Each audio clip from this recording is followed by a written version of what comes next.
Welcome to the Salmon Runs YouTube. Enjoy the video.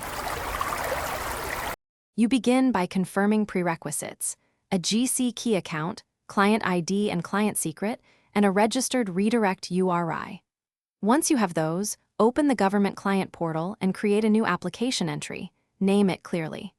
Make sure to enable the exact OAuth scopes your app requires, and copy the client ID and secret to a secure vault. This first step sets authentication parameters, so verify values character for character to avoid redirect or scope mismatches later. Next, implement the OAuth 2.0 authorization code flow in your app. Direct the user to the Gckey authorization URL with client ID, redirect URI, requested scopes, and a generated state. Once done, capture the authorization code on your redirect endpoint and validate the state to prevent CSRF. Then exchange the code for an access token and refresh token at the token endpoint.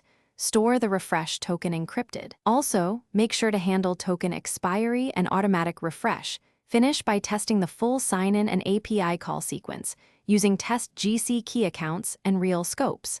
Verify that access tokens authorize API requests and confirm refresh logic regenerates tokens without user reauthentication. If something fails, inspect error logs.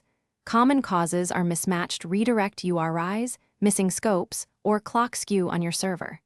As a key troubleshooting tip, ensure your server clock is within a minute of NTP time.